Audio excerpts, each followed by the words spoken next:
What is up, wrestling fans? Welcome to episode number 485 of the Smark Moment Smack Talk podcast, Hot Tags of the Week.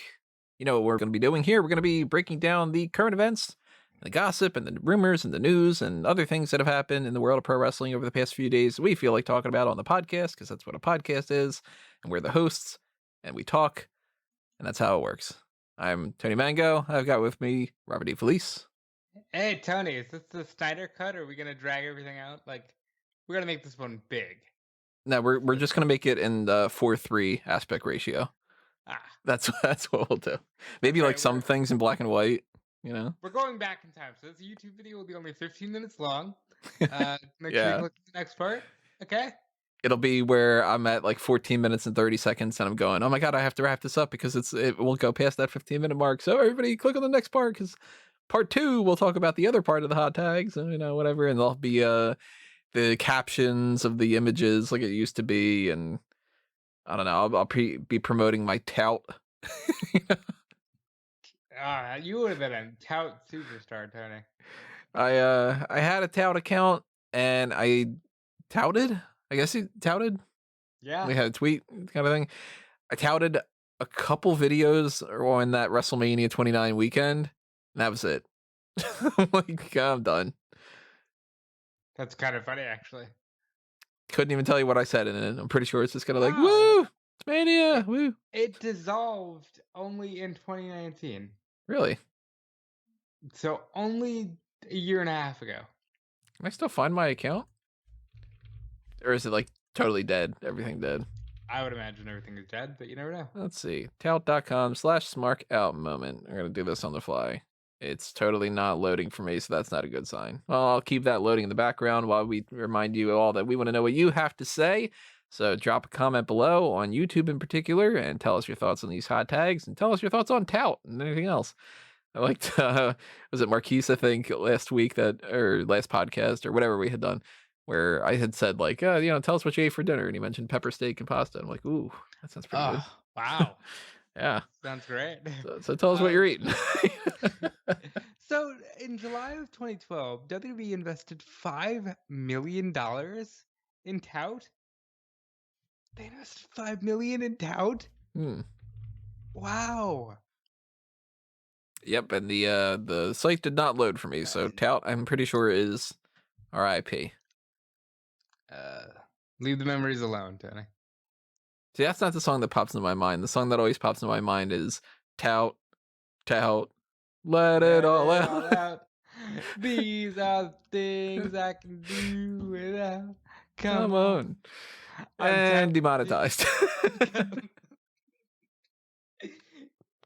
That shout song, I only, like, the thing that pops in my mind about that, specifically outside of, mentioning tout, but when I think of that shout song, it's those music compilation disc commercials that they used to run, where it'd be like, like Winds of Change by Scorpion and stuff. Just real quick, here's the chorus kind of things. You can get all of them for only $49.99. You spin me right round. Good times. If you have no idea what we're talking about, then let us know. We'll fill you in some more. But I told you this is a Snyder cut. Yeah.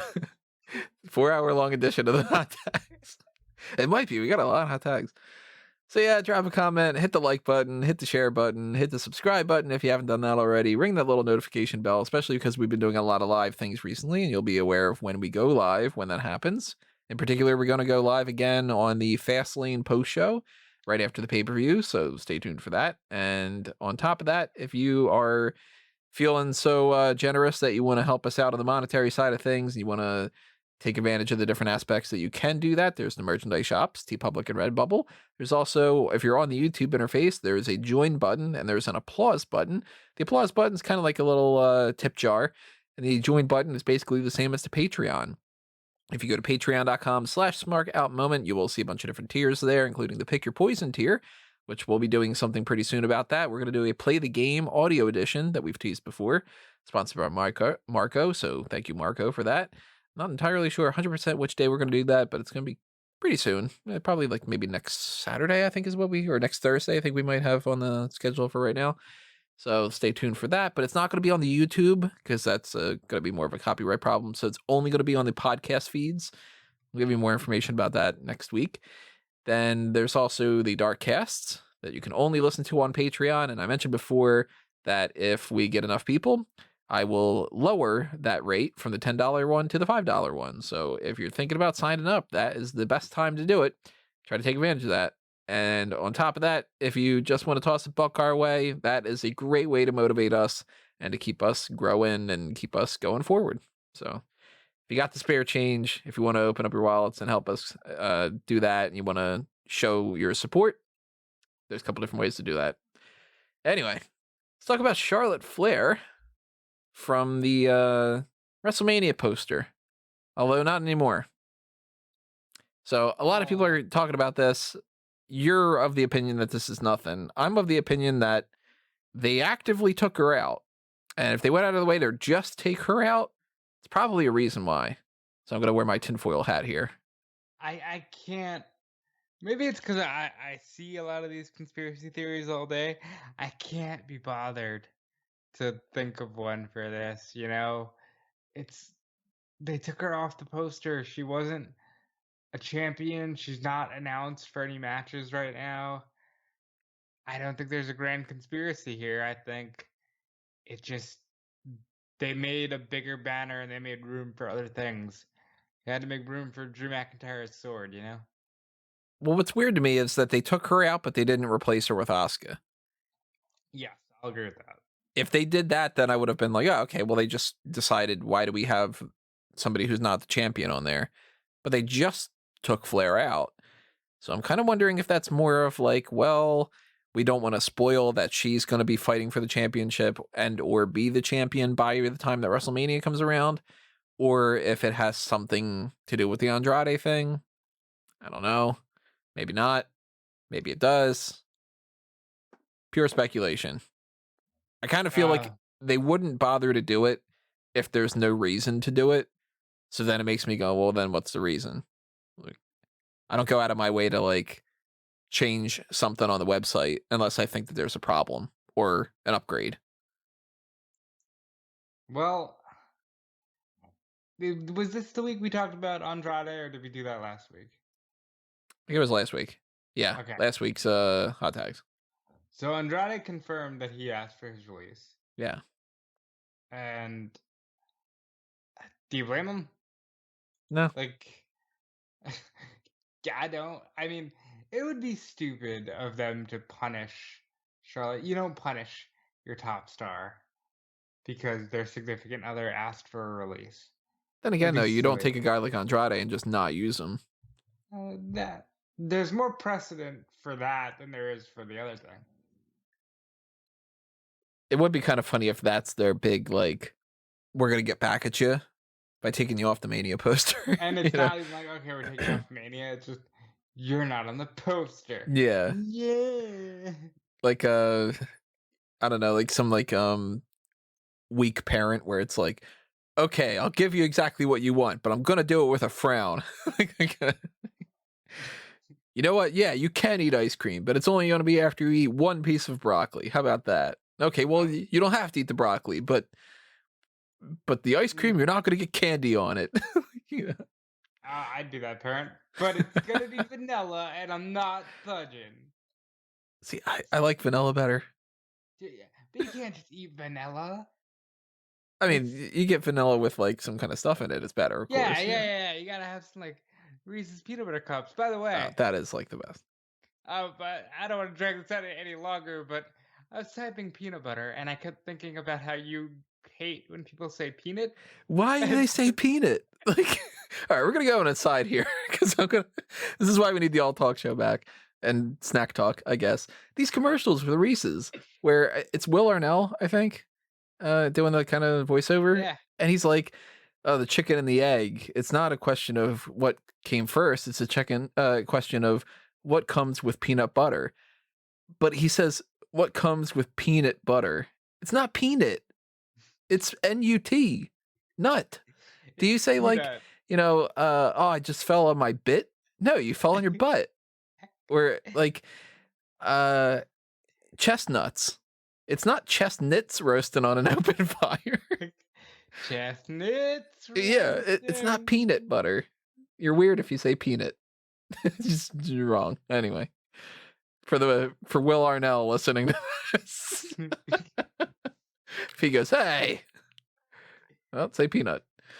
Anybody want a peanut? Doesn't work, Anybody want right? a peanut? Yeah, you give me the vanilla ice cream with like some. The best thing is you put some Butterfinger crushed up on that and some Reese's. I want that so Yes, bad right now. Reese's, not Reese, not Reese. Not... Oh God, don't get me started on the people that say Reese PC. How is Charlotte Flair is also going to be starring in the Walking Tall remake. Yeah, I found out that the original Walking Tall also starred a wrestler.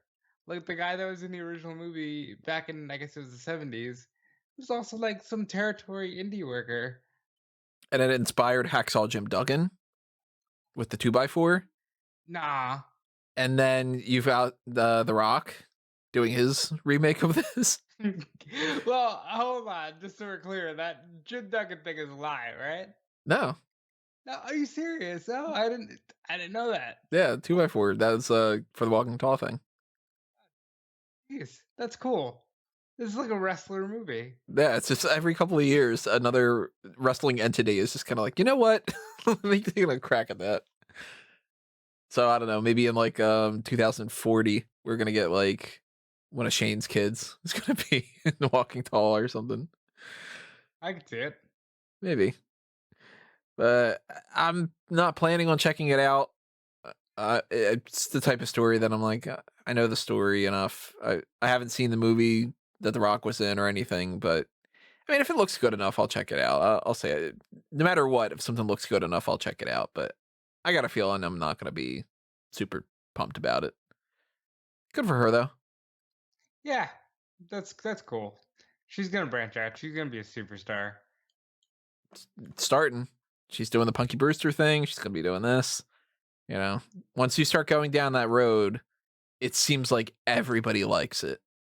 Practically Until they nobody, like, you know, if they're like a musician or they're a model or an athlete, almost everyone, when they start acting, they're like, you know what? I kind of want to just do this because it's fun. I mean, I've never been in, I some would big budget imagine that movie, but acting is a blast. Like, it seems like fun. You get to play these different characters.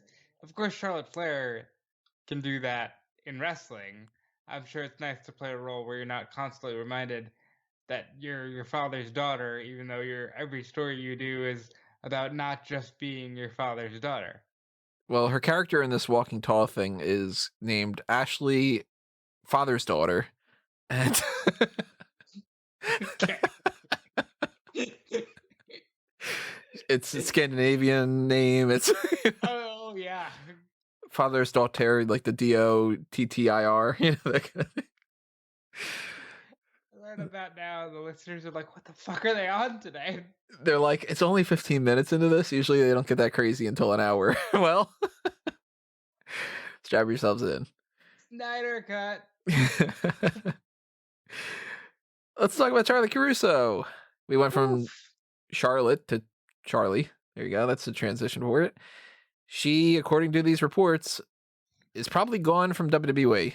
And that is due in part because she was showing up late to some interviews with Randy Orton. I believe it was Sheamus was the report. Yeah, so the report comes from Sean. So I feel like whenever my boss actually breaks these things, I have to just read the Fightful Select thing verbatim. Shout out to SRS. He's a great dude. I like him, All right, let me read this. Okay, so if you've been wondering, if you've been missing Charly Caruso as of late, there's a reason she's been absent from WWE TV. Fightful heard from several sources on Raw that she gained heat backstage after consistently being late to conduct interviews for Raw. We're told there were specific instances with Randy Orton and Sheamus that led to WWE taking her off of television. The belief is among the talent is that her WWE contract expires soon, but there's no word on her future with the company. We're told that Vince McMahon got word of the tardiness himself and took exception to the situation. I'm sure, this is just me not reading, I'm sure Vince McMahon must hate lateness. Like, that must just be the thing that just drives him up the fucking wall. Right. With the amount of eccentricities and everything that has been revealed about Vince McMahon, that's definitely one of them. And if her stuff is coming up soon, then that's not the best time to be renegotiating, you know? For whatever it's worth, it also says here that one name in the company says she's one injury or illness away from being back in the fold. And that same source also indicated that Kevin Patrick, the guy who's the broadcaster on Main Event and Raw Talk, was brought in as a direct replacement to Charly.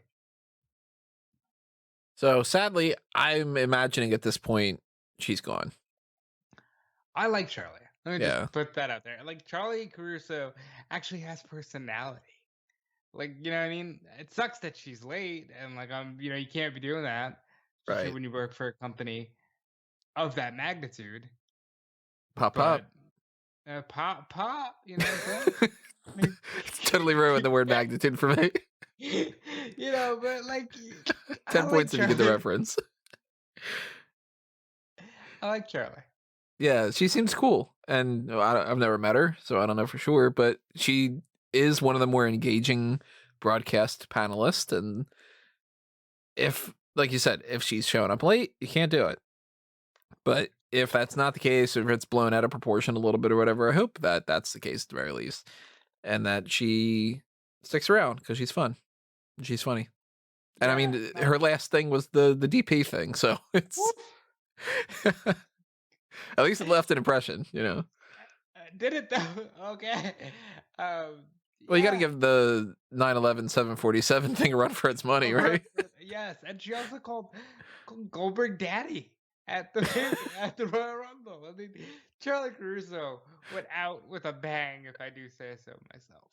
Well, never mind. We're gonna keep bringing up the DP thing. Yeah, I guess more news on that when we find out some more. I'm hoping not to, by like next week or and the week after that or whatever. I'm hoping that the next story about this isn't just, yep, Charly Caruso confirmed she's out of WWE or something. Yeah, she's got the ESPN deal. She'll be all right. She'll land on her feet. Yeah, she'll bounce back, I'm sure. Well, that's if something happens too. This could just be one of those things. The one report said she could just be right back into the fold like nothing. So,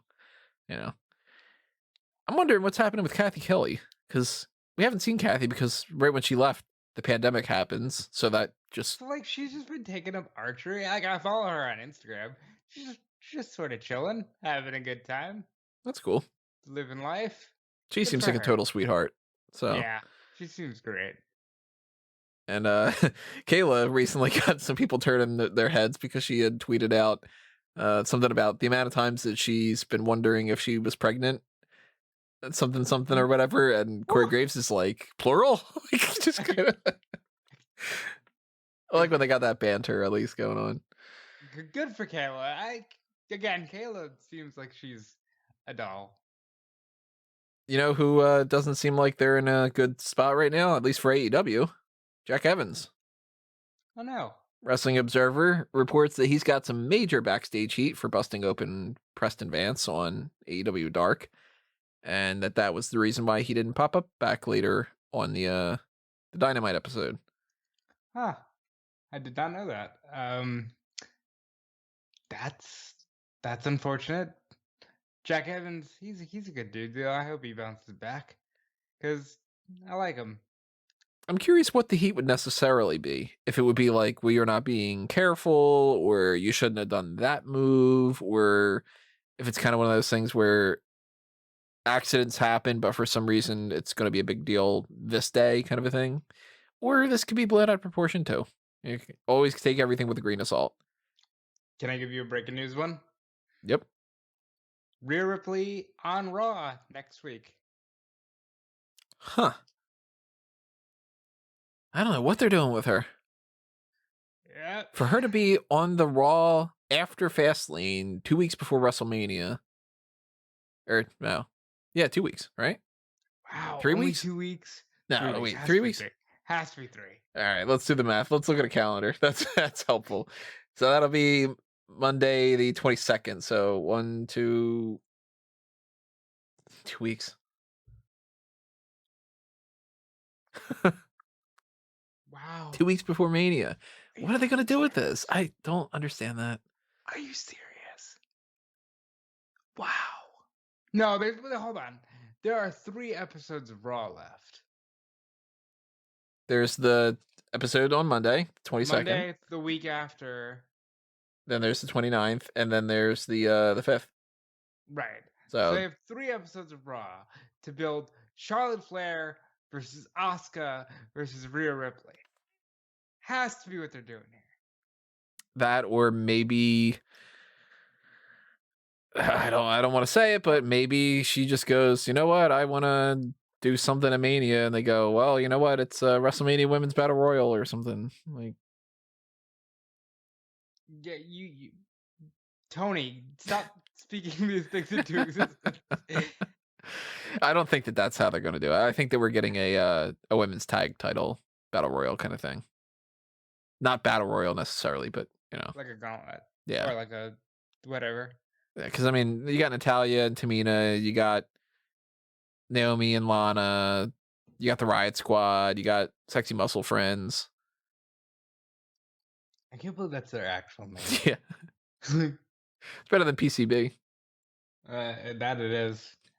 Although you would think that with a submission sorority being Triple X website, that you would think Sexy Muscle Friends would. I imagine that it is, and for some reason I'm picturing Japanese. I don't know. I kind of feel like submission sorority was good. It's just that they didn't. They didn't check Google it. they didn't check it. It was 'cause it's a good name. Yeah, it would have worked Yeah. instead of just PCB. Whoever really liked that definitely really liked the idea of just the initials, though, because you have that New Day podcast where it was like, how about your initials? Like, is that the only thing that this person's pitching for creative? Like, oh, guys, we got Dolph Ziggler and Robert Roode. What should we do for their tag team name? How about RRDZ? Huh?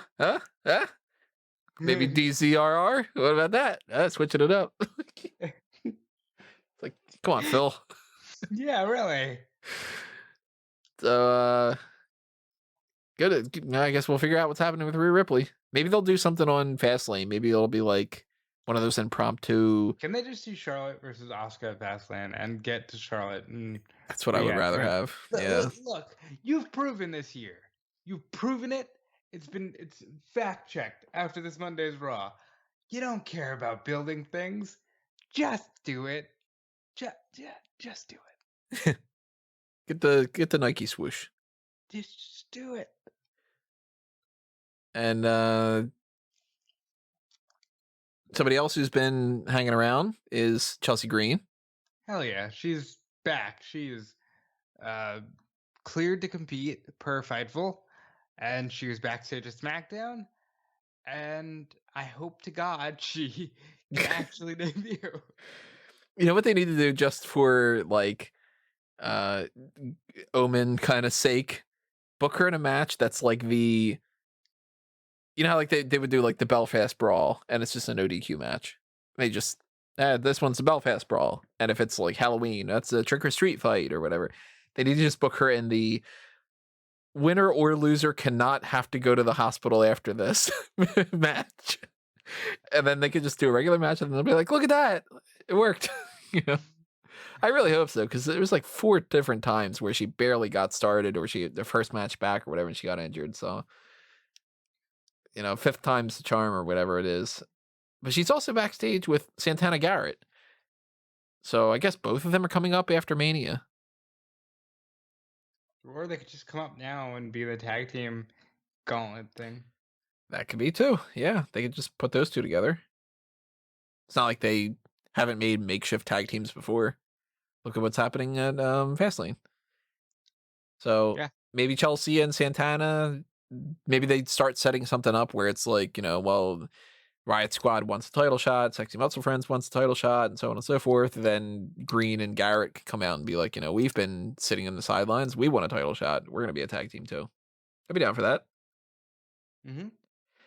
Either way, it's good that she's cleared to return. And if they have Santana backstage, then she hasn't been dropped off the radar either, which is a good thing. And to that point, I'm not going to spend too much time on this, but they wished Vanessa Bourne a happy birthday this week. Yeah, where's she been too? I'm glad about that, because that means she's coming back at some point. I like Vanessa Bourne. I do too. Let's talk about AJ Lee.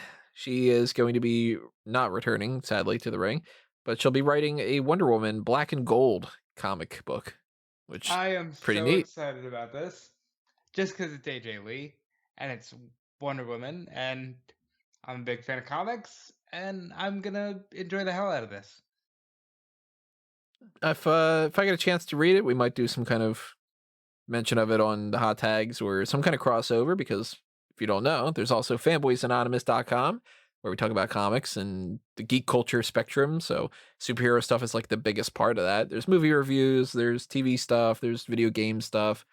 But the superhero stuff is one of the things that I harp on the most. So Wonder Woman, for instance, is a part of Zack Snyder's Justice League, like we've been talking about. We're going to actually record our review of Zack Snyder's Justice League after we get done with the hot tags. So you guys are going to be able to hear that on the Fanboys Anonymous channel. I don't know, maybe we'll even do it live. Nobody's awake.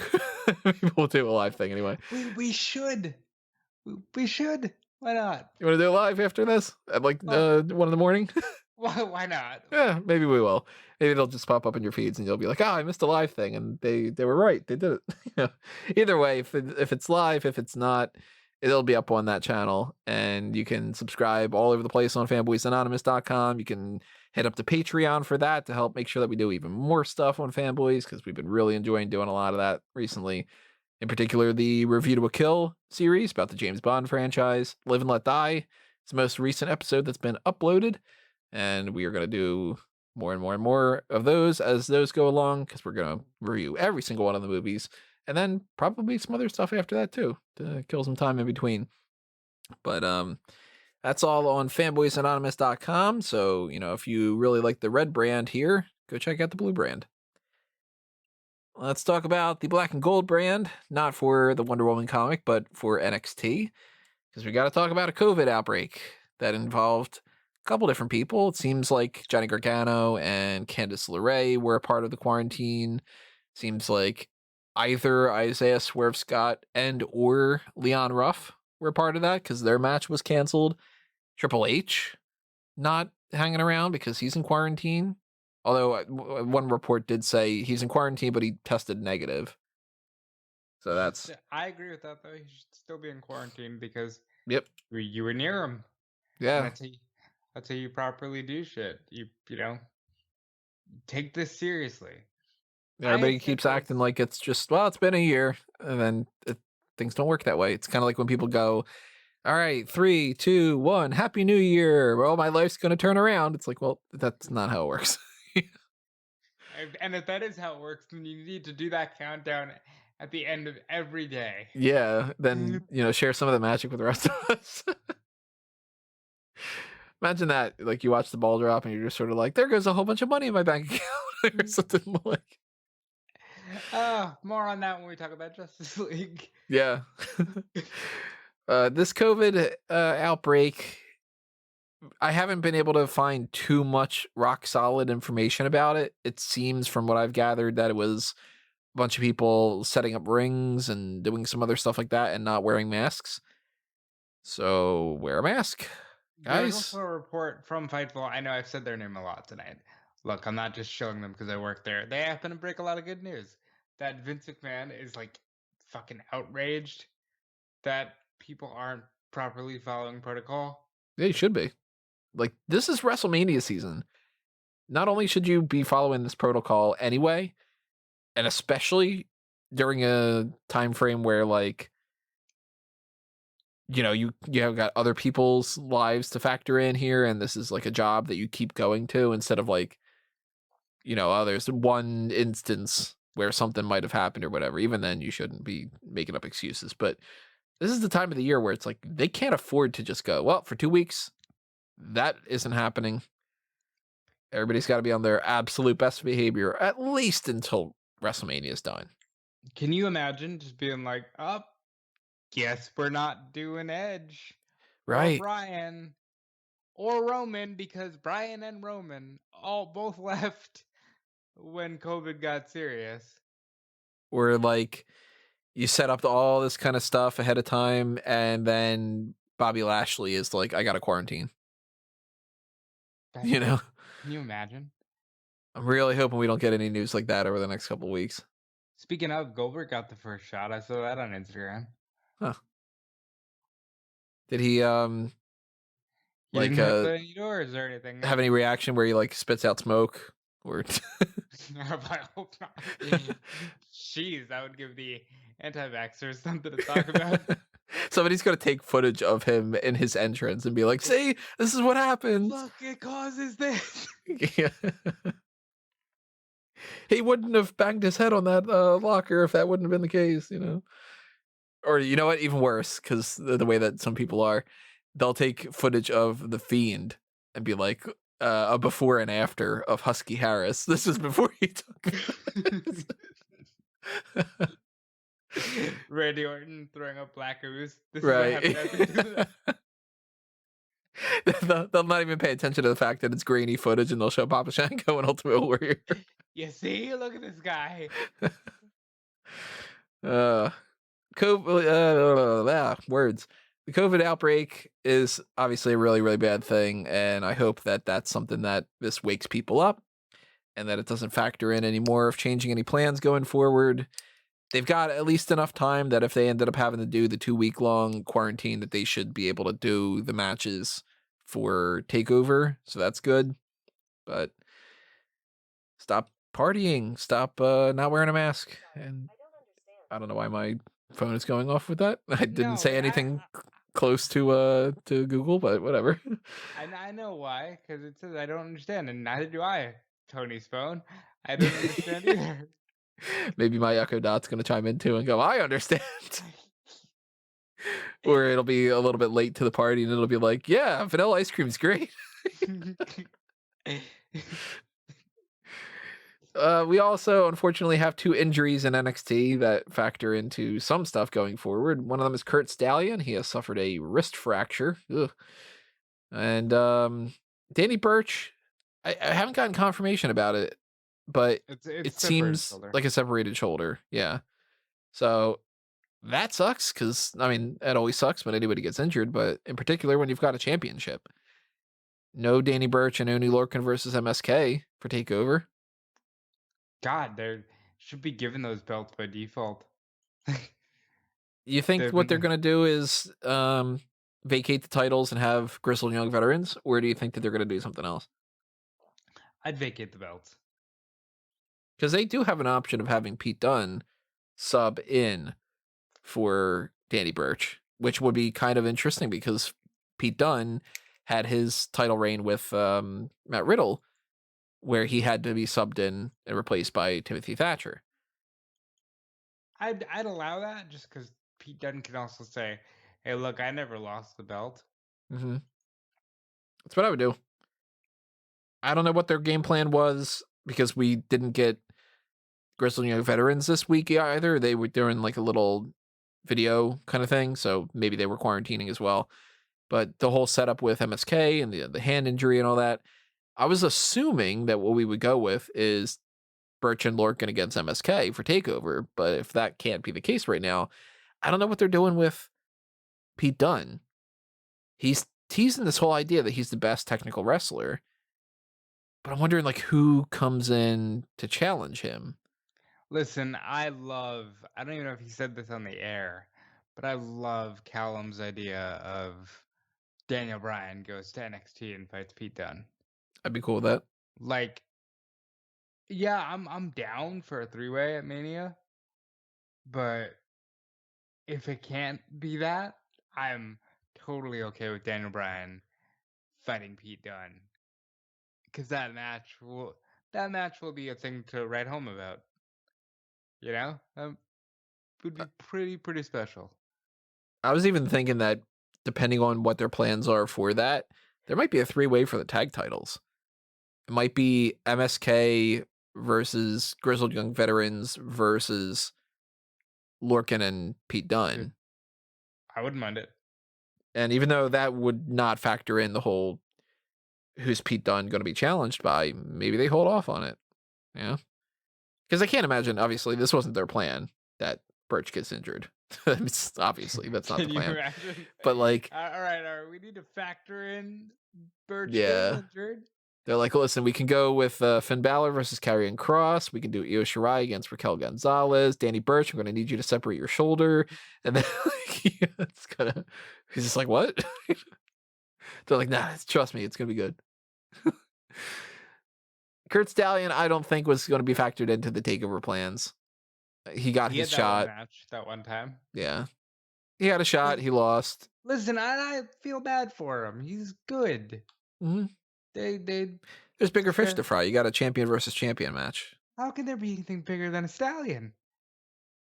I don't know my horse etymology.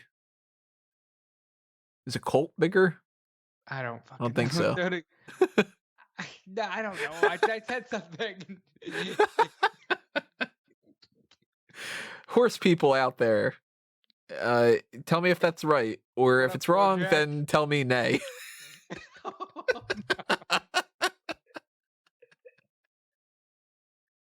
no.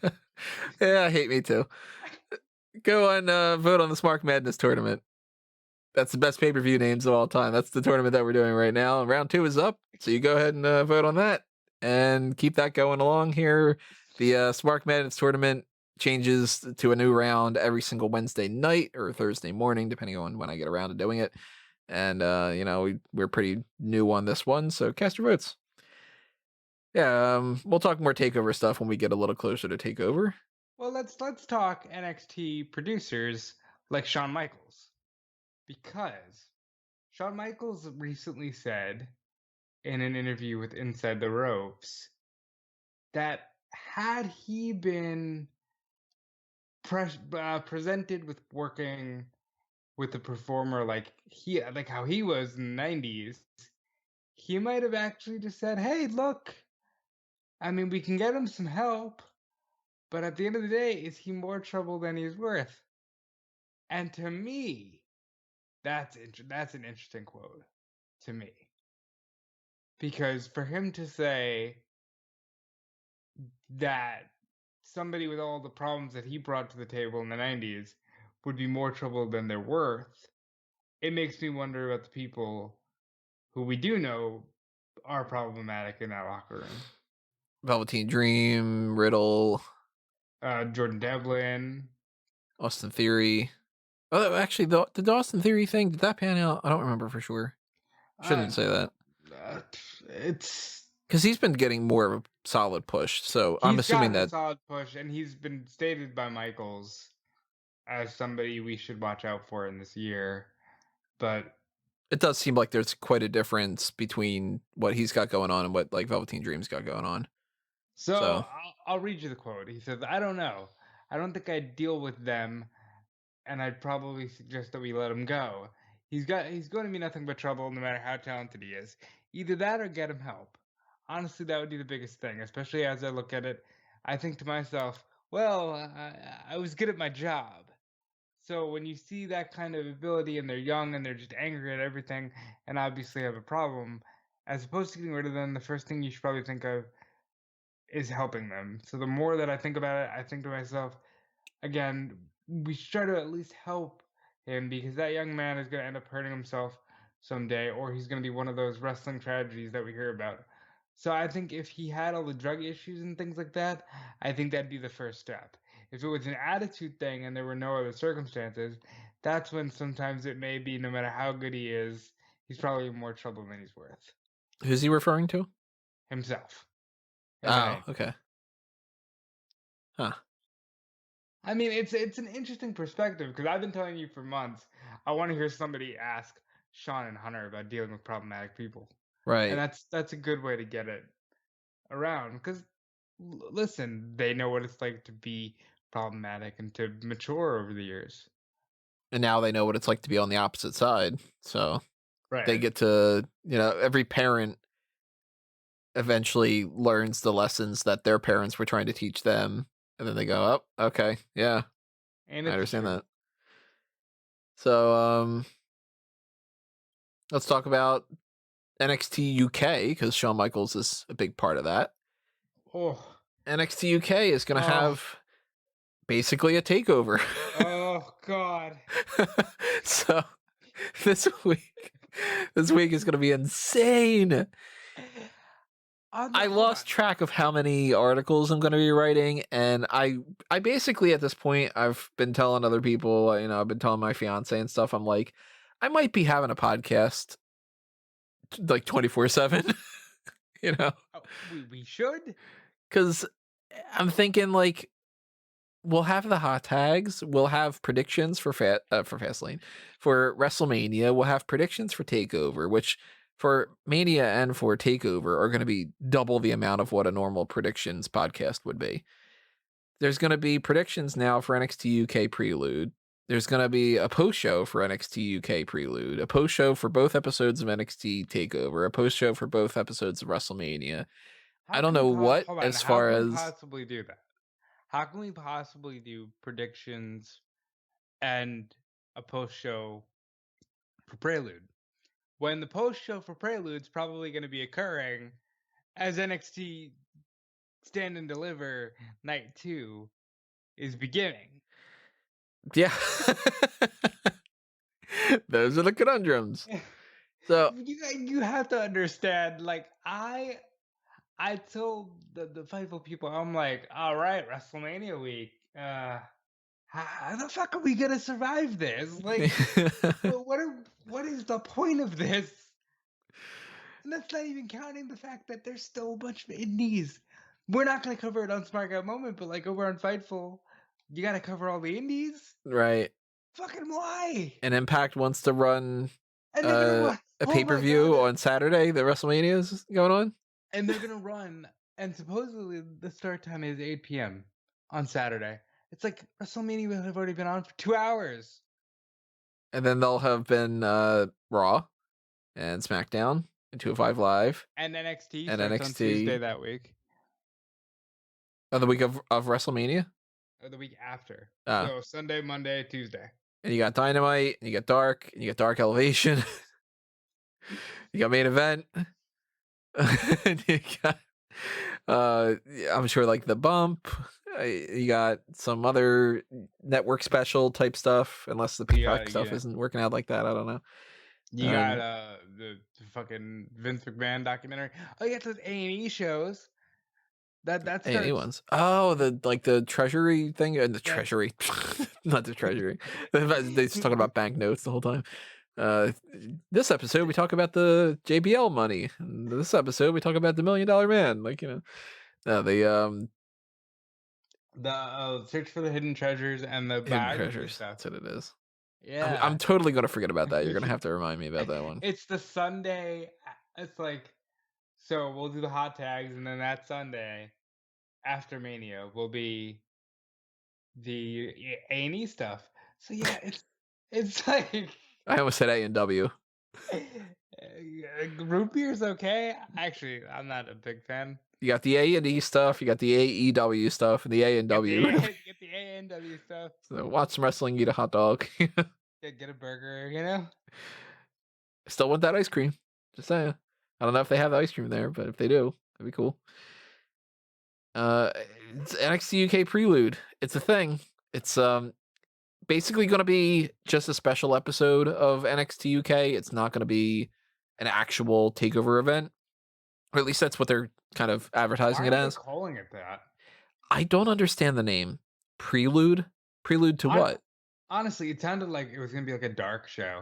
I thought they were announcing a new weekly series, and I was like, they can't. And they're like, oh no, because we're gonna have our biggest superstars on WrestleMania week, and it's like, okay, sure. So Walter's gonna fight Tommaso Ciampa and Rampage Brown because like geography, timing. Yeah. Rampage Brown is going to be facing him on this Prelude show. There's also going to be a number one contenders match for the Heritage Cup with the Noam Dar and Tyler Bate feud factoring into that. And they haven't announced anything else yet. Now, they did announce that Pretty Deadly has number one contenders with Amir Jordan and Kenny Williams, but they specifically didn't say that that's happening here. So I'm assuming it happens beforehand. Listen, Mario Fabio and Luigi Fabio can defend the titles whenever they want.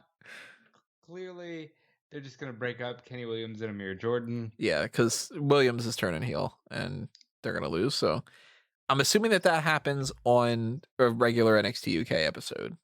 And like next week, for instance, we're getting Ilya Dragunov against Sam Gradwell in an ODQ match. That, I would think, would be a show. It would fit for a show like Prelude, but that's happening next week. So maybe the NXT UK women's titles on the line too, because they can't fit too many matches either. It's usually between 3 and 4 matches on each show. Listen, Kaylee Ray is still champion somehow. Crazy. It's crazy. And by the way, that match against Miko Satomura, watch it. Like, it was a good match, guys. And I hope they do it again. Just do it again. Just run it right back. I'm starting to think that it's going to be a triple threat. And it's going to be Piper Niven against Ginny against Kaylee Ray. Give it to Piper. If you don't give it, if you put Piper in another title match and you don't give it to her, shame on you. It really, at this point, it would be like, come on, how many matches is she going to get? So that week adds another thing there. And I'm assuming what we're going to try to do, because it's going to be nuts. Here's the current game plan that I've got in my mind of how this week's going to go for everybody who wants to set their calendars to Smark Out Moment content. We'll have the normal content on the website. Instead of having one main event that week, we're going to have like 15 for the podcast, where on Monday night, it'll be a normal Monday night. We're not going to do anything with Smark Out Moment outside of like the website stuff. On Tuesday, we'll have the Hall of Fame. I'm assuming probably not doing anything based off of that, because really, what would we do? You just review the Hall of Fame? There's not going to be much to review. Okay, well, who did the best speech? Who cares? That kind of thing. It's not like a podcast type of material thing. That's something to factor a little bit more into the hot tags later on that week. Then on Tuesday, at some point in the afternoon or so, we'll probably do predictions for NXT TakeOver. And then Wednesday, we've got NXT TakeOver. So after TakeOver is over, we'll do the post show. Then I'll watch AEW Dynamite after that, of course. Then on Thursday, we'll have NXT UK. After that, we'll try to do an immediate post show, which will probably be pretty short, just to make sure that we can get it done, if that's the case. No, it's Pretty Deadly, Tony. Yeah. Well, they're going to add a third member, and it's just going to be Nick Knack from The Man with the Golden Gun. So, we still didn't establish which one's pretty and which one's deadly. We'll have to ask them at some point.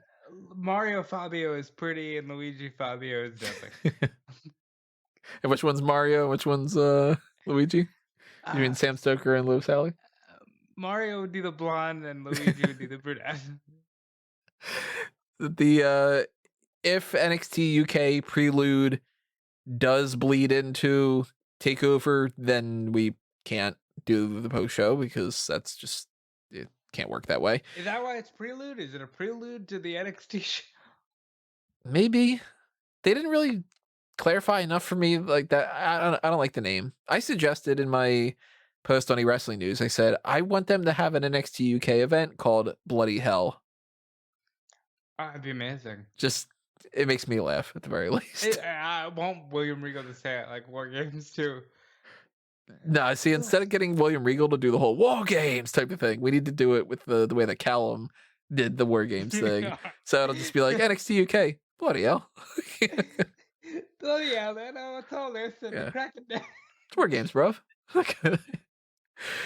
That whole game plan kind of depends on when that ends. If it starts at 4 and it ends at 5 Eastern, then there is a little bit of a time where that's not going to bleed into it. And then we'll just be like, hey, everybody, that just ended. We're going to try to get through this within 20 minutes or something. And it's just, what'd you think about that match? What'd you think about that match? Okay. Check us out later on because we got TakeOver coming up in a few, that kind of thing. And then we'll do the TakeOver thing at some point in the mix there. We can't do it on Thursday, but it'll probably be on Wednesday afternoon. We'll do our predictions for WrestleMania. Then when Friday comes along, WrestleMania and anything else will be covered under the hot tags about like last thoughts before we go into WrestleMania. Then Saturday, everything Sunday, of course, is WrestleMania. So then we do that. That week's gonna be fun. But you know what, though? Somebody was like, "Yeah, I took the Friday and Monday off for WrestleMania," and I'm like, "Oh, I should look into taking those days off." How do you do that? Yeah, it's like How do you I'll take take the those days? April off for WrestleMania. Last year and the year before that, and I think maybe the year before that, like it's been increasingly like everybody knows that at this point that WrestleMania is the busiest time frame of the year, but they always kind of underestimate what's going on. And like my fiance, for instance, or something, it'll be like, I know that this is a really busy week, and then I'll be like, it was busier than I thought. Like, just kind of thing. I'm trying to get as much done as I can ahead of time. I'm writing up like predictions for matches I think are gonna happen for the card for Mania, where I'm like, if they announce it, my predictions are already written up, and you know. See, but like sometimes pre-writing can bite you in the ass because like Oh, yeah. I was gonna pre-write Savio Vega in the Hall of Fame, and I'm glad I didn't do that because they didn't announce Savio. Yeah, so weird. I was expecting that to be the case. Instead, we got the announcement that Eric Bischoff is going to be inducted in the Hall of Fame this year, which very Uh, cool. like he's on a short list of people who it's like, well, fucking no shit. Like, So he could why? be a What? part of Pretty Short then. Yeah, he absolutely can. He's on the short list, right? And it's like, why haven't they announced him? Why didn't they announce him as going in with the NWO? Yep. Uh, like, but he should just go in with them now. Like, they should just do their speeches at the same time. And yeah, Well deserved. And it's a shame that this isn't going to be in front of people. Like, this should be in front of people. They're over here trying to get people for Mania. They should try to have like an audience of 1,000. right. Spread 1,000 people out like that, you know? Get them to where people can, you know, thank you, Bischoff, and different things. Maybe there's going to be some time during WrestleMania that they'll carve out or something. I They wouldn't be should. opposed to it. They really should, especially for somebody like Eric Bischoff, who deserves this so much. And I was so happy to wake up on Thursday and hear the news that he was going in because he fucking deserves it. Like, this is a good class of people that deserve it. Molly Holly, Bischoff, JBL, sorry, Callum, JBL, the British Bulldog. The British Bulldog should have went in years ago. He should have went in with Brett. Okay, like, come on. Yeah, in an ideal world, there would have been a Heart Foundation group at one point, but that's a thing. Also, a thing is that at least the rumor going around right now is that Batista's not going to be a part of this. I hate that. I don't know where you got this from, but like, that's awful. That's awful. So there's 3 different things going around right now. One of them is Fightful Select. One of them is Ringside Man, News, hold and one of on. them is Wrestle Talk. Hold on. You can't make me feel like that, bro. You gotta. Sean didn't say no Batista, though, did he? No, that there's changes made to the lineup. Okay, I was like, oh my god, I'm gonna feel Right. like a dick. No, because if there's changes made to the lineup, and then the other 2 outlets are reporting that the biggest change is that Batista's not showing up. Why? I'm What's assuming it's one of those things where it's just like, well, I don't really want to do that kind of a Hall of Fame thing. But don't do the Hall of Fame. If you can't induct the full class, then just don't do it. Like, it is kind of strange, isn't it? yeah. What is this report, by the way? I just came across this, that SmackDown might move to Thursdays? I had seen that. It's something like because Fox and the NFL got a deal. SmackDown moving doesn't phase me. SmackDown's been on almost every night of Yeah. the week except Wednesday. It was Tuesday, Thursday, and Friday. And Yeah. Saturday. I think it might have been for a little bit. For a short period of time, yes. Especially like when you live in the Northeast, as you do, uh, sometimes it just gets bumped for ball games. So like they'll just show it on Saturday because back when it was on like My Network TV or whatever, UPN or something. it just get bumped. Yeah, like imagine that. Yeah. Weird. But Anyway, yeah, I don't want to see. I don't Batista want not in them. there. Yeah, I don't want them to not do that. Like I was looking forward to Batista. But maybe they are trying to plan on, saving him for a year where something else is happening. Or maybe he's too busy filming stuff and he can't do it. And he What's he can't filming? block off the Dune? time. What movie? Is this the Dune year? The Dune is already out, isn't it? No, I think that they filmed it. Look, movies are another topic entirely. It's a weird year for movies. Fanboysanonymous.com. If you want to check out my thoughts on the Oscars, I'll tell you really quickly. It's because I'll double that up and say, my God, it was everything voted on like a streaming platform. Were there no movies that were just like that was in theaters in January? There you go. at the beginning of the year and at the end of the year, things were completely different. Because at the beginning of the year, I'm like, oh man, there's so many good movies that are gonna be coming out this year. And at the end of the year, I'm like, Sonic was great. Sonic, Yeah, Sonic was really good. yeah, I really like that. So Batista, I don't know when we're gonna see him next. Maybe it's gonna be in a movie. Maybe it's gonna be in the Hall of Fame. I don't know. I know when we're gonna see Hulk Hogan next. Yeah, at the Hall of Fame. Hulk Hogan and Titus O'Neil are hosting WrestleMania this year. That too. So So I'll put this out there. No, I don't think they're pairing these two for the reason that people think they're pairing these two. Titus O'Neil is a legitimate leader in the Hillsborough County community. he's like a, bleeds Florida kind of guy. And he legitimately is always in the news here for the most positive of efforts. So he's a nice guy. I could say this. I don't mind saying it. He goes to church with my family. Like it's a real thing. Like Titus is a good dude. I actually was unfortunately able to tell my family the news of their pastor passing away because I read it on Titus's Instagram. Like Titus loves this community. He should be the host. He should have so much to do with this mania. I don't think they're pairing it because we're gonna balance out Hulk Hogan with the black guy because Hogan did the racist thing, and it's not that. Look, I know there's a portion of people that are always gonna think that when they look at Hogan, and that is what it is. You can't take that away from what he did, but it's Hogan because it's Hogan, and it's Titus because They're in it's Florida. Tampa Bay. Yeah. And And last they year don't have Gronkowski. Last year they had Gronk and Titus popped up as like a mini host.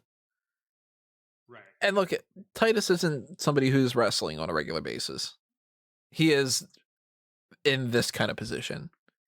Hogan makes sense because he's a name. They get him on the card, that kind of thing. He's been a part of, the Venice Beach side of things and all that. So That's in California, bro. wow, yeah.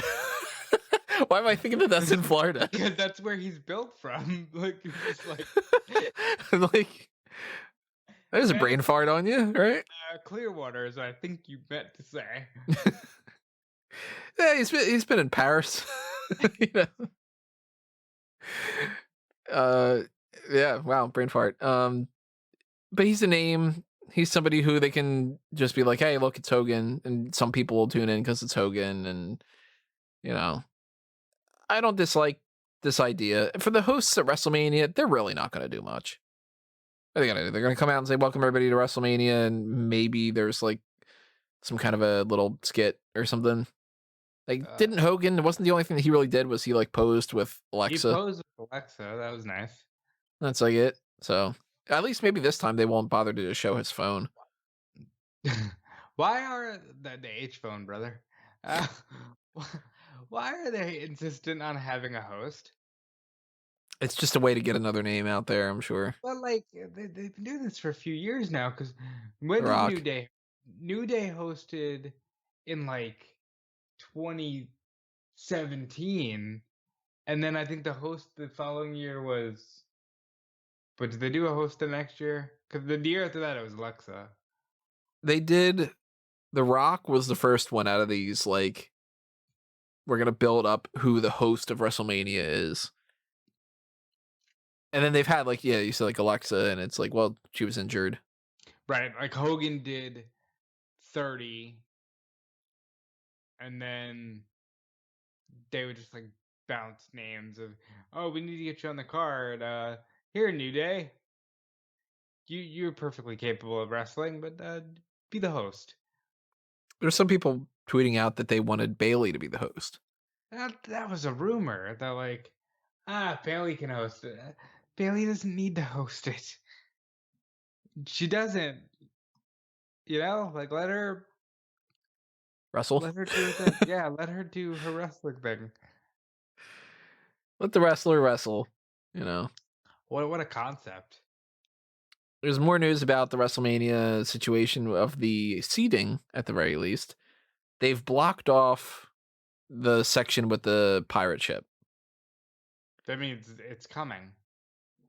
No, if they tarped it off, then they'll probably No. not even show it. No, like it's like it's on the graphic, like they're going to have the pirate ship. I'm assuming that it means the opposite. I believe it means there will be a pirate ship there because they built a pirate ship and they had like logos ready to go and they never got to use the pirate ship. Kevin Owens was talking about how he really wants to jump off of it, and if they can't, then that sucks. I'm all for Kevin living his best life and jumping off the pirate ships. I think it's a Multiple pirate ships. That's his life now. He's just like, I'm living my best life. I see a pirate ship, I jump off it. You're like, in a bottle. yeah, it's a mutiny.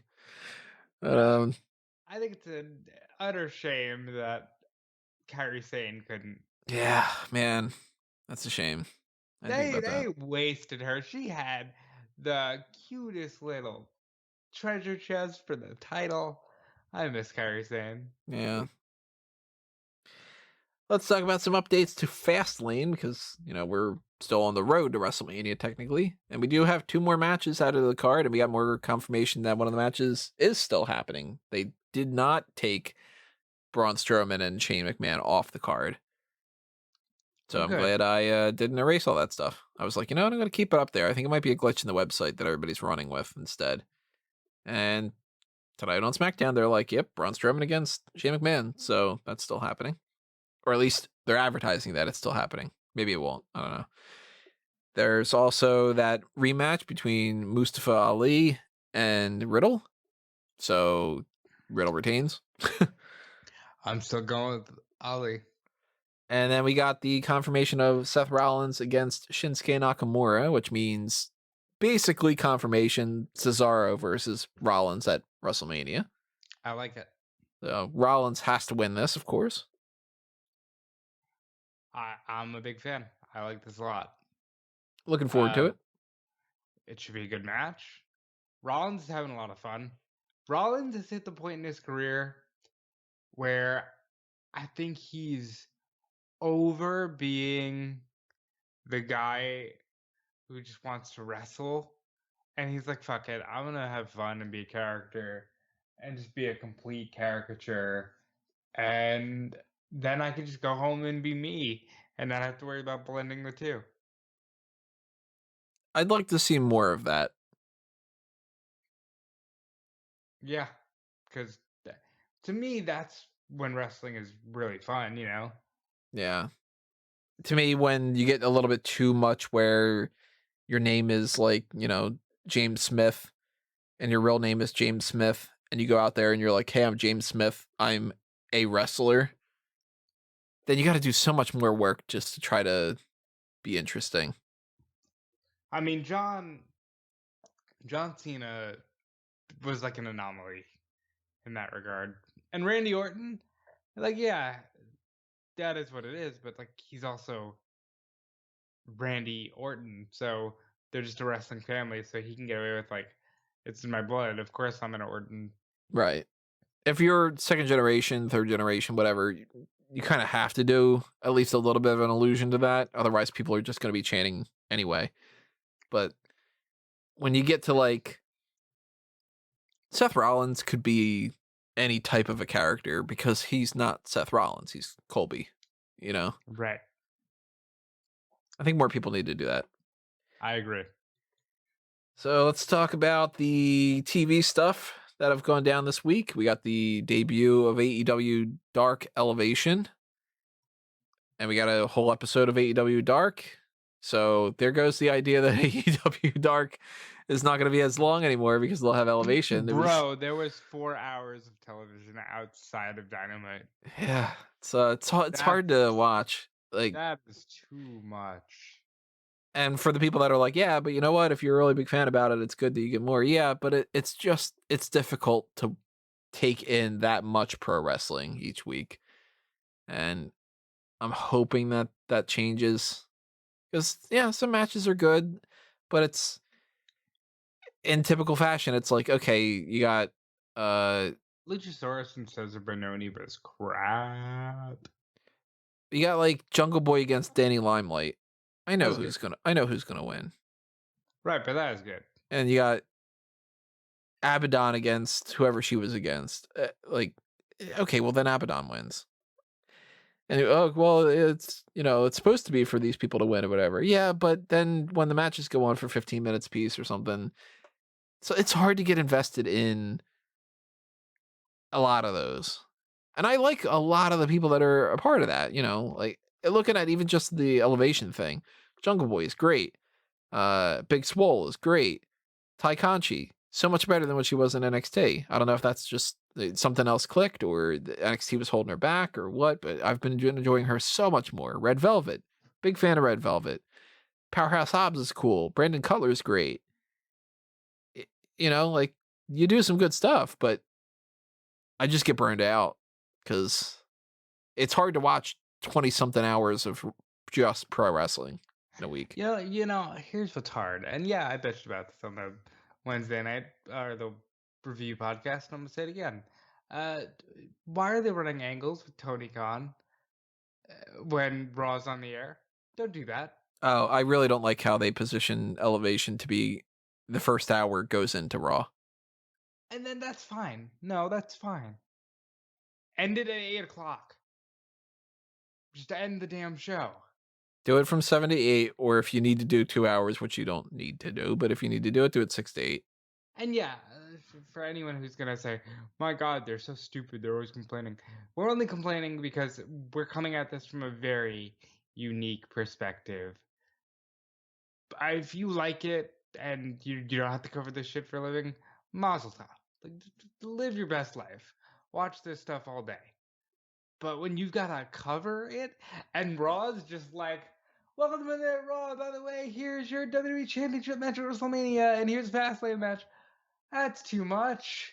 Yeah, we were both going nuts on Monday because it really literally was, hey, Tony Khan just made an appearance on Elevation and they just announced a WrestleMania match. By the way, while you're doing that, the titles for the tag titles changed hands and the 24/7 title changed hands and Fastlane's changed and you're And like, Bad Bunny just took a guitar shot, and oh man, and like, Asuka's back. She's cleared from doing something or whatever, but she's, going to tease this but not do anything. And then you're going to be watching that. And Matt Seidel's got a title match or something if he can win. And you're like, all right, look, do it at a different time and it's different. It's the same thing for movies. Like, if everybody, like, these movies keep coming out, well, not lately, but like movies change their release dates to get away from other movie release dates. Most recently, something, I forget what it was now. Something just changed to September 17th. It was Venom. Because Ah, Fast and Furious 9 moved to the day that Venom was. So Venom now moved away from that day because they know that people can't typically go to watch 2 movies in a day. And then that screws up their first day box office. And it's just too hard to watch an hour's worth of AEW Dark Elevation while the first hour of Monday Night Raw is going on. So if you're somebody who you prioritize Dark Elevation, and if you want to help out, you want to do the live coverage on smarkonmoment.com, reach out to me because I can't do both at the same time. I was not expecting that at all. What were you expecting? No, I was not expecting you to go do a plug for, hey, come right to the website. Yeah, because it's like, otherwise the alternative is it'll have to wait Yeah, you just don't have it on the website. because it's just, you can't do. Keep in mind, everybody, when you're doing live coverage, you're not just typing out who wins. You're watching the stuff while you're doing a bunch of other things. And if you go with something for me, like, okay, the tag titles change hands. Suddenly I have to change the tag titles changed hands, put that post up on the website, switch over the current champion, switch over the predictions for Fastlane, switch over the predictions for WrestleMania, switch over the predictions for who the next champion is going to be, put the new title reign thing on that part. That's what, 5, 6 things just for one thing that happened without even factoring in I'm doing live coverage for 2 to 3 websites at the same time too. So it's like, you can't do all that and also watch a whole nother show at the same time. So I really hope that they switch up this AEW Dark Elevation thing. Otherwise, I'm not going to watch an hour of it each week because after watching an hour and then 3 hours of Raw, I'm going to be like, you know what? I'm sick of wrestling. I got to watch something else. Or maybe shut my TV off because you shouldn't be staring at your screen all day like I do. Oh, yeah, you should. I do. I mean, I don't know any other way. You know what? I need to pick up one of those pairs of those glasses. The blue light, Yeah, I might probably would help you. like save my eyeballs from exploding in a couple years. But that's what they do, right? I think that's what they do. No, I think that's pretty accurate. It's about as accurate as Venice Beach being in Florida. You know what, though? But, like, really, when you're watching Monday Night Raw, and I guess we could jump into the TV stuff, unless there's any other hot tags. uh, Big Show on Elevation. What'd you think? Uh, he was fine. This commentator, just nothing really important. He's just Paul. Like, he's just Paul. G. I like that he calls him G. Yeah, on the Raw side of things, at the very least, for the TV coverage, some of that we factored into our Fastlane predictions already, but some of it we didn't. We know we're getting Drew McIntyre against Bobby Lashley at WrestleMania, which that's why we were talking about. Well, why isn't the Sheamus match a number 1 contenders match? Unreal. Again, I don't care if I said it on Wednesday. I hate that precedent. I think it's a bad precedent to set. That, okay, here we go. It's just a match. How you get there? By Yeah. announcing it. Well, he said it. How'd you say it? No, he said it. Then they did the thing where Sheamus attacks Lashley, Miz attacks McIntyre. I actually like that. I think that's cool when you have different combustible elements that are fighting each other. Didn't last long because McIntyre would just beat the Miz, and later in the night Lashley would beat Sheamus. Great match, not underselling that, but Sheamus loses. It's what he does. He'll lose on Sunday, which is now a no DQ match, by the way. I don't know why they didn't announce that on Monday. What? This You didn't idea know? of switching things up at the last minute and announcing it on social media, I really hate it. Yeah. Let's talk about the tag title match. When did that get announced? That got announced on SmackDown. It was in the graphic. That was? Yeah. I totally missed that then. Probably because I was typing up the whole like, okay, well they announced this other thing, you know. Yeah, tag title match. It was good. They're good together. I was personally upset because I just ran down to the kitchen from typing up the Tony Khan thing. I left the desk. Tony, famous last words. They're not gonna take the belt off the Hurt Business. Bobby Lashley just won the belt. Oh crap! They took as soon as I hit the bottom step, I took the belt off the Hurt Business, turned right around, up the steps to go. By the time I'm writing, hey, New Day won the belt. Oh, here comes AJ. Yeah. That's weird. That's weird. I guess they're gonna stare him down and build to that in a couple weeks for Mania. Oh, they're in the ring. Oh, they're just announcing a match for rest. Okay. Oh, I guess I'm running that now. You're like, all right, new tab, but then in the background, I don't know why. Hey, You're like, okay, we'll do that. And then they go, hey, we accept that challenge. And then you cut right to Damian Priest and Bad Bunny backstage, and R-Truth is like, here's some Stone Cold merchandise. Can I have my belt back? that's exactly what happened. And at that point, I was on the phone, and I'm just kind of like,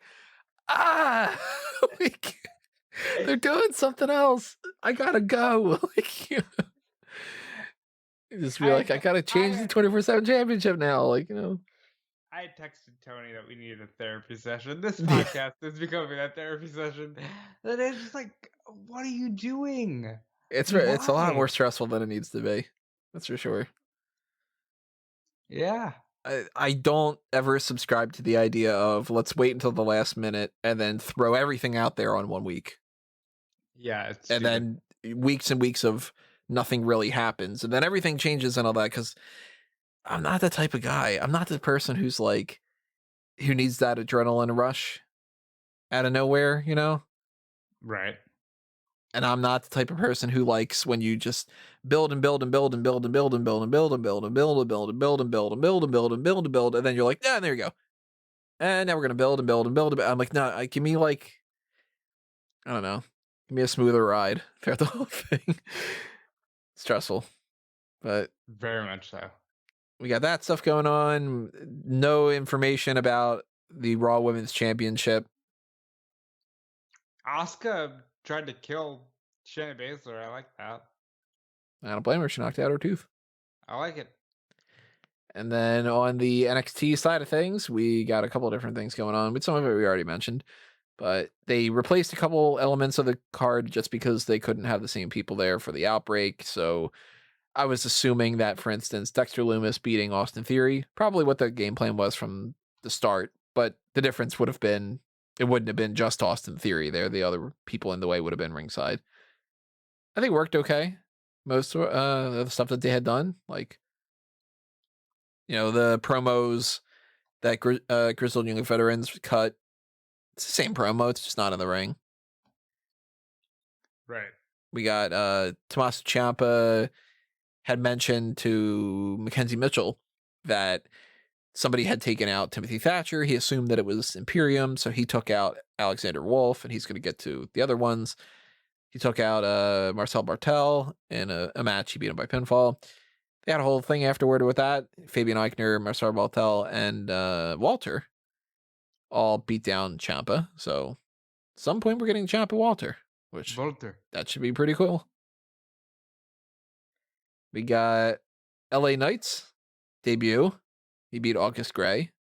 Here's a nitpick.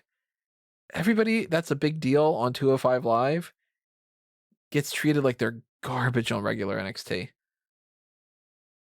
Like Yeah. Ashanti the Adonis made a name for himself going from Tahuti Miles to Ashanti through the NXT transition to 205 Live. And then like 3 or 4 times they've had him on NXT since then where it's like, we're not even going to give him an entrance. And this same kind of thing happened with August Gray here. Gray, no entrance, no title card, nothing. Just like, hey, LA Knight's fighting some dude. It's like, well, that guy's a big deal on Fridays, according to you.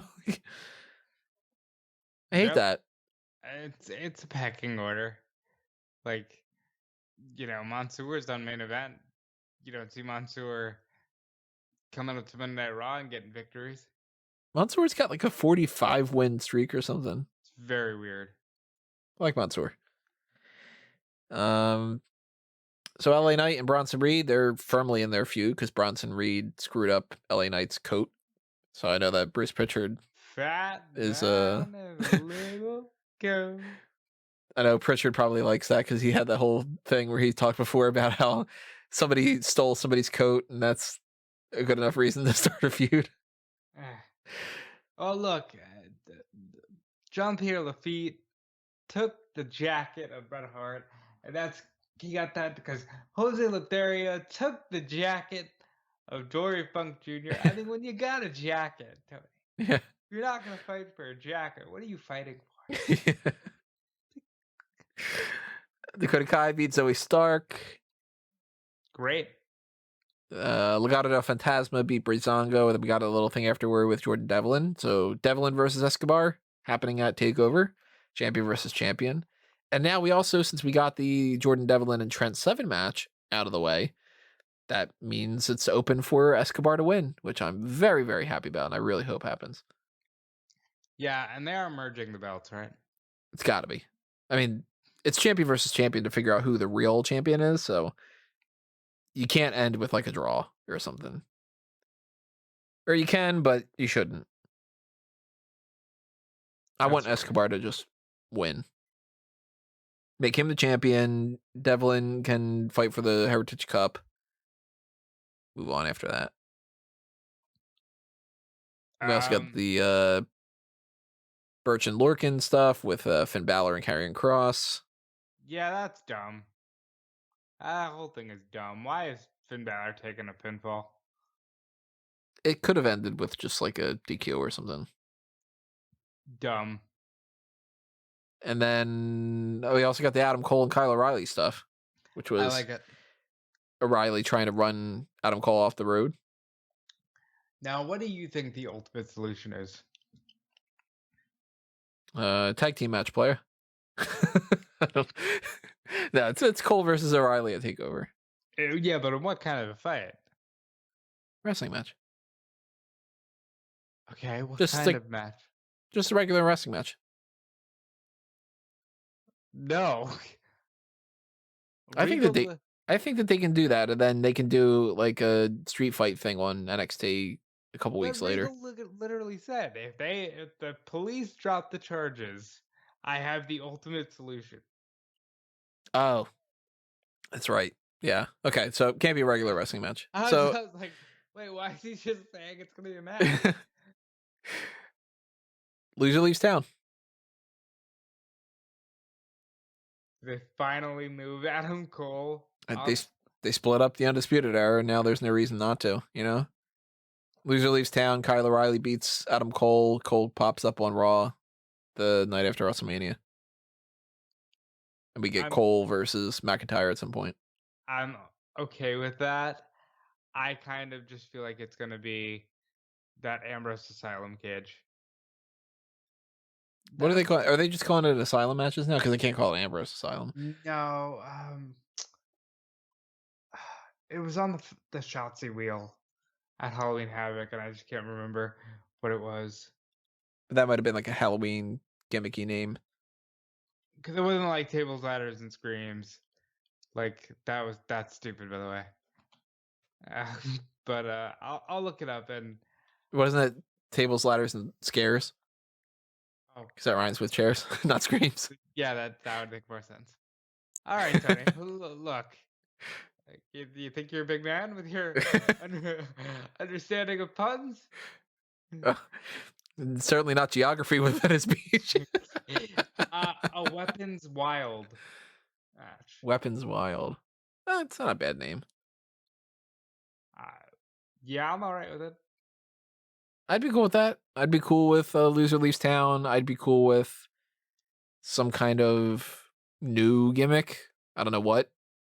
As long as it's not something like, when TNA's like, in this match, you have to hold on to a cup of water, and if another guy gets if another guy gets pinned, then he has to juggle, and this is And the first person to sit in the third row, seat 5, wins.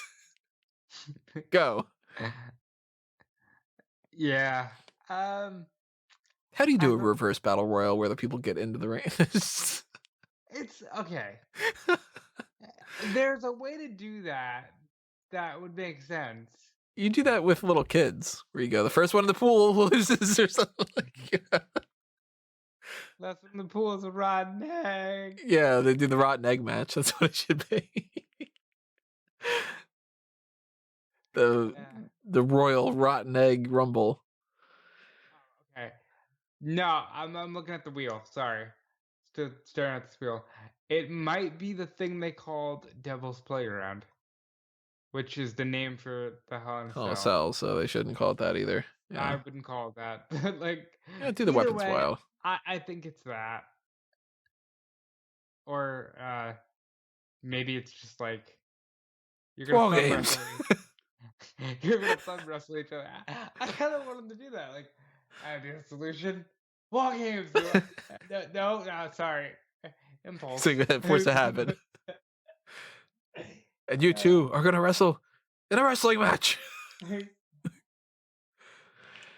Let's talk about Dynamite. St. Patrick's Day Slam. We already knew the results ahead of time because they had leaked, and they turned out to be And true. You know what? And they were spot on. Yep. Space Force 1 knows what he's talking about. Or she. Or it. Or they. I don't Well, listen. Whoever you are, it could be a robot. You know, maybe it is. you get it right. I don't care. This could be some Johnny Five situation. Whatever is happening with Space Force 1, they get it right. And this is, I think, like 5 times now where it's been pretty much spot on. So I think the main thing we could talk about here is obviously Rey Fenix versus... No, it's the Lights Out match. There's 2 things to talk about here. The Pinnacle is a great name for a faction. I like it even more than when you told me last week because Tully Blanchard gave him that name. I don't And like the name. I like it. I like it because of how they presented it. I'm not a big fan of one name things like that. Like, Have you seen on social media where they are going back, they being the members of the Pinnacle, and like revealing these little hints throughout the last year of just like, yeah, we're the pinnacle of wrestling, and yeah, and MJF's like, yeah, and I'm not gonna stop until AEW is the pinnacle of professional wrestling, huh? and That's neat. I like that. I was like, yes, That's the type of stuff you should be doing. Yeah, you plan ahead, and not everything's going to work out when you plan ahead. Of course, I know full well how that works. Even just when we were talking earlier, when we were talking about pre-writing stuff up ahead of time. But if you do plan out ahead, sometimes it will work, and when it does, it's great. Like, I didn't know that they did that. I didn't see that on social media, but that is all that much more of a reason to go, okay, I'll trust them when they say, we got a plan here. Just hold on. And they kind of did that as well with the Lights Out match, where Tony Khan talked about like, I've been building a Lights Out match for the past 6 months, and you know this feud has been building for 4 months, and it was the right time, and this match was perfect. As wrestling matches go in women's wrestling, this is as iconic and as up there for me as like anything the Four Horsewomen have done, because this was, hey, women are competing in a bloody match, which you won't see on WWE. And it made sense. It wasn't just violence for the sake of violence. They've been fighting for 4 months. Yeah, the thumbtacks were a little gnarly, but you know. It always is. That's like, I don't want to take any bumps. I don't want to get a chair shot to any part of me. I don't want somebody to put me through a table. None of that stuff. But when you show me like somebody gets powerbombed through a table and then you get the whole thing with attacks, I'm like, oh, put me through the table instead. Like, you know, like I'll take the table bump. Because even the referees, I'm always worried after, I forget which referee it was. But I'm Because pretty sure. Kyoto. Did he get the one that got it in his hand? I think it was an AEW one. But Oh, somebody somewhere in the past couple of years or whatever, I'm pretty sure it was an AEW one. They were doing the count, and it was just like they were shaking their hand afterward, and I'm like, oh, they slapped their hand right down on at least one of those, and one of those is enough to be like, oh God, this is awful. never again. Fuck Like you. I don't want to be poked like that. And when you get like Thunder Rosa and Britt Baker are like, getting power bombs and rolling around on things, and I'm just like, no, stop, ow, God, awful, knock it off. I don't know why anybody volunteers to do that. If I were a referee in pro wrestling and they were like, we're gonna have a thumbtack spot in this match, I'm gonna be like, yeah, can I not referee this match? Yeah, like I'll referee every other match on the card. I'll do them all one after another. I'll be out there all night. I'll not. Yeah. No. Or can I, as a referee, can I have the those foam fingers? That's how I'll do my count. And I'll wear knee pads and I'll wear all this kind of gear so that way I'm not sitting on anything or. That's this match was perfect. What did you think about it? It's great. I do think it's a little bit overrated when people talk about it being like the best match that's ever happened in the history of women's wrestling. Can't go that far. Well, it's bar none the best match AEW has ever presented in women's wrestling. It's the best AEW women's match. Yeah, that's the thing. It's on the list already for potential match of the year for AEW for me. It did a great means of showing off how tough both of them are. Britt Baker's got like a picture for her career, kind of like Austin with Britt Baker bleeding that much was a surprise. Try to say that 5 times fast. Britt Baker bleeding. I cannot do that. Nope. Britt Baker bleeding. Britt Baker. Nope. Couldn't even do two. See? Britt Blaker.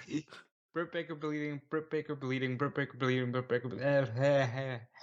Okay. All right. That's impossible. Big Bubba Rogers. Venice Beach, Florida. Yeah, the pictures of her bleeding though, they're memes now and everything. It's just like great. Good for her. She deserves it. I also thought it was cool that in our weekly Sting gets interviewed by Tony Schiavone thing, which it's like 19 times that's happened recently, that they did that little thing with Brian Cage where he's probably going to be out of Team Taz soon. I hated that. That came out of nowhere. Like, you told me about it, and I watched it, and it just felt unnecessary. All of a sudden, he's like, no, I'm not speaking for myself, and yeah, Ricky Starks is wrong, and you are an icon, and immediately they're just like, oh, hey, asshole, what do you mean Ricky Starks is wrong? Like, no, they didn't even plant those seeds. He just walked away from them. It felt weird. It was sort of rushed and everything, but I like that Cage could be in that kind of position because I don't think he's as necessary in Team Taz as somebody else could be potentially. For instance, like I still think that Scorpio Sky would work well. Yeah, but he was gifted the FTW title. What are you gonna do with the FTW title? Taz wants it back, and he sends people to go after it. That's your 7th hour of television. Can't do that. Go on. Well, no, I'm not even being funny. Tony Khan said that 3rd hour on TNT, he wanted it to be built around the FTW title. Yeah, I don't know how that's gonna work. I don't like that FTW title. AEW Dark, the 3rd. AEW Underground. What's episode 3 of Star Wars? Revenge of the Sith. Revenge of the Taz. There you go.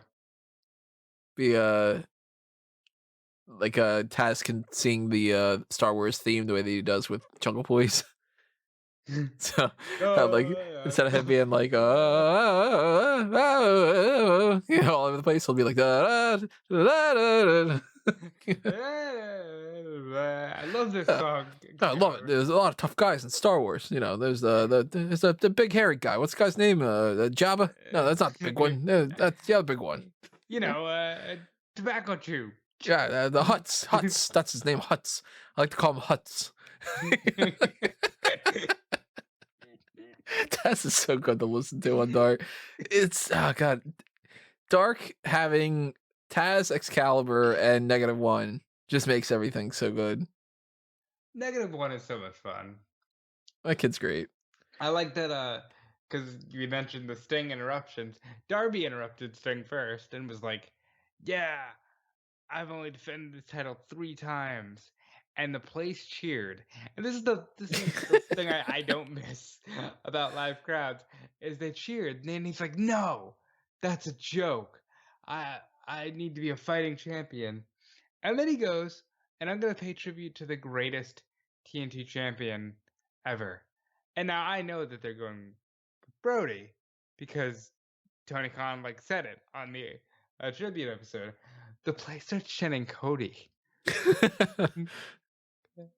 I mean, like, I don't blame them, but it's just it's funny because yeah, it's not where they were going. These are the issues you run into with the live crowd. That whole thing, though, like, there's multiple ways where that could have been even funnier or even weirder. Like, Darby Allin's just kind of like, "Hey, Sting, can I talk a little bit? I've only defended this title 3 times. See you later." That would have been like, great, okay. Or if he's like, "That's bullshit.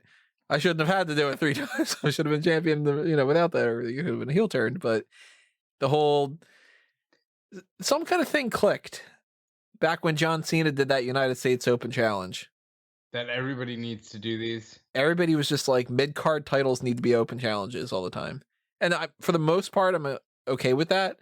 But there's not like a necessity. Like, it's not, yeah, it's the TNT championship. It is kind of the TV title.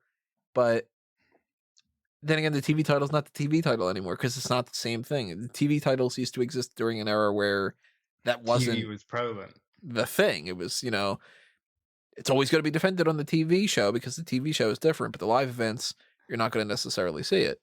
The live events don't really exist anymore. Everything's televised. So you don't need a TV title. And I'm still just kind of hoping that he drops that belt. I want to see it on plenty of other people. So I like it the way Cody did it.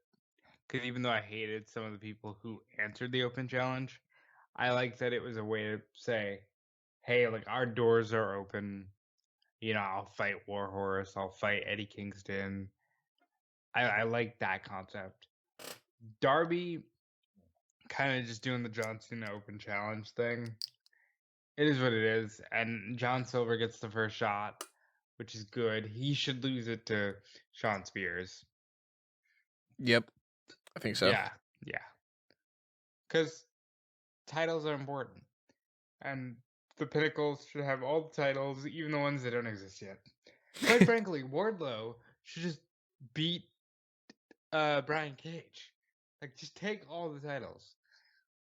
Wardlow beats Cage, Spears wins TNT title, FTR wins tag titles, MJF wins the world title, and then they throw in Zelina Vega, and she can become the women's champion. Why not? I mean, honestly, give them all the belts. Yeah. Make a new belt. Give them, give it to pick up some stuff from Box Govs. Yeah, give it to Tully. He's got this that title that he brought back, Yeah, just carry that. Recognize that. The other stuff that's happening on here, I don't think there was really anything else we needed to talk about. It's just normal stuff. Christian wants to outwork people. Jade Cargill had a squash, etc., etc. They have mastered the squash match. I'll give them that. They have definitely mastered the squash match, and that's good because you only have 4 other hours of television for competitive matches. Yeah. And then on SmackDown, we got Banks retaining the women's title against Nia Jax. We got some stuff here with setting up the Fastlane stuff that we had talked about. Bianca Belair with the line of the night said, "Oh, Reginald is still in this?" Like, yes, thank you. There's further proof that there's a conspiracy against Sami Zayn because he lost his match against King Corbin. What do you think about the way that they promoted this? Uh, they're doing different stuff with Zayn, and I like it, especially if it leads to Zayn and Owens. Well, they were flat out saying, I forget exactly how they worded it, but it was something like, instead of the irresistible force meets the unmovable object, it was like Oh no, yeah, they called it the. I have a headline right here. Sami Zayn irate after learning WWE called his match the least anticipated match in yeah, SmackDown history. and Corbin was the unlikable object or something, and I The thought it was interesting. Yeah, the it's irritable force and the unlikable irritable object. force. That's what it was. Yeah. I thought it was interesting. It's the type of thing that it doesn't land so well sometimes, but sometimes it works. And for this one, I was like, you know what? Take a little bit of a shot. That's kind of fun. Yeah, and Sami Zayn gave Owens the haluva kick. Owens is on commentary, and it looks like they're going with those two for WrestleMania. And yeah, I like it. It's not something that I think I would have been pitching. I'll say that. I want royalty. I pitched this immediately following Elimination Chamber. It is kind of the way that they need to go, though, because they've booked themselves into corners. Some of these things, even if that's not how I would want to do things, if I were to be a part of WWE Creative tomorrow and they said, all right, what are your ideas? I'd be like, look, you have to go in this direction now. Otherwise, you're taking 2 weeks before WrestleMania and you're switching it all up. You can't do it. You got to do Zayn against Owens. And the only other way around it is if you do Zayn against Owens against Corbin. And I don't think that Nobody Corbin should be a wants part that. of that. I think Corbin should either be a part of the Battle Royal or in maybe some kind of a multi-man match for the Intercontinental Championship. I don't Yeah, know. I could see him in that multi-man ladder match. I don't know if Oh, they're going to go that with that or if they're going to do that with the United States title. It could be one or the other. I would think it would be the IC title, just because I think the IC title has more people and more like people for whatever reason. When you put the IC title in a ladder match, people like immediately get hyped because you can go, yeah, I remember Shawn and Razor and like that one at WrestleMania 31. It's got a good history to it. Well, the United States has more than enough people, I would think. They've got, let's see. They got Ali, they got Riddle, they've got potentially Keith Lee if he gets back in time. They got Jeff Hardy, they got Ricochet, they've got Sheamus if he's not doing anything else, but that wouldn't really make a whole lot of sense. You could always give a little bit more of a boost to somebody like a Drew Gulak. You got Angel Garza who could be doing something like that. You got Andrade. Technically speaking, You have Andrade. You're not letting him go. depending on what they do with some of these other people, like we have no indication yet that they're going to go in a direction with Elias and Jackson Riker. There's no set amount of thing for the rest of the Hurt business. So they got some people. Yeah, put Shelton Benjamin in the ladder match. Let him do the thing he does where he Let him runs up Shelton. ladders. Yeah, like let him Shelton. It's been a while. He's been Benjamining too much. He hasn't been Sheltoning. He needs to Shelton. He needs less Benjamining, more Sheltoning. It's hard to say, isn't it? Yeah. Try to say Benjamining Britt Baker bleeding. Times in a row. Benjamining Britt Baker. Oh God, that's awful. That's an awful thing. And then we got some other kind of stuff going on that it's going to factor into WrestleMania, of course. I mean, we know that for Fastlane, Edge is going to be the special ring announcer for the Daniel Bryan and Roman Reigns match. I'm still going with Roman Reigns retaining there. Are you still going with Daniel Bryan might win? Or are you going with Reigns ultimately? Well, no. Callum was the one who said he likes that there's a smidgen of doubt. I don't have the smidgen of doubt for Fastlane, but I do think we're getting a three-way at Mania. I just assume that Reigns is winning and Bryan's not going to be a part of that. But I guess we'll find out. and we'll find out this Sunday. At least to a certain extent. They might not announce anything. Other than that, I think that's it. Okay, we gotta backtrack a little bit because we didn't cover Saray. I forgot to add her into the mix. Yeah, we got confirmation. She is somebody who was recruited last year. She signed a contract with WWE, and then COVID happened, so she never came to the United States because travel. So now she's not only being advertised, so that's good, but they gave her a name that's basically the same as the name that she was using before, but they just switched it up a little bit. Instead of Sareee, it's Sarray. So Saray instead of Sari. So I was always reading it over the past year, just Sari. Very good.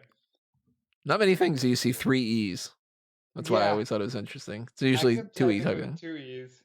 And then I was like, oh shit, I'm wrong. It's like just keep it like the key gets stuck on the keyboard. There's like 15 E's. Sari. But she's Saray, and she looks kind of neat. Yeah, this will be fun. Still no confirmation about the whole thing with Chan Shah. What do you mean? Mei Ying hasn't wrestled or anything yet, so we still don't know. It seems like it's Karen Q, but they're not showing her face, so it's like can't be like, it's Karen Q, and then be like, well, did you look at her face? No, I can't because they don't show it, so we don't know for sure. Listen, I'm still going with you need to hire a bunch of jabronis, do the Mei Ying Classic, and just have Xia Li kill these people. Am I forgetting anything else from these hot tags? I don't think so. Let's see. AEW just trademarked Pinnacle. We talked about Pinnacle already. WWE trademarked Jesse Kamea. Yeah, I think we're good. Alrighty, well, that is it for the hot tags. Of course, as I mentioned before, the next thing you're going to be hearing from us is going to be the post show for Fastlane on this Sunday night after the pay-per-view is over with, when we go live and talk about the results and we recap everything that happened and give our review of everything that happened as well. So stay tuned for that. Make sure you're subscribed to the YouTube channel, and that way you'll get that notification when we go up on that. And follow us on Facebook and Twitter at SmarkOutMoment. Follow our separate things just on our individual accounts that we've got going on. I'm at Tony Mango, and Rob is at Dude Felice.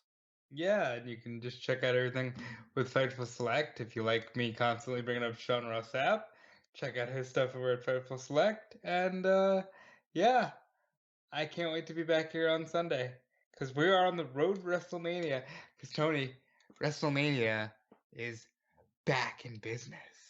It's too big for one night. Again. Finally. Again. So yeah, that's happening. There's the Smark Madness tournament. There are plenty of different articles and some different other things happening. There's podcasts all over the place, in particular on these websites. Not just like, hey, check your driveway. There's podcasts out there.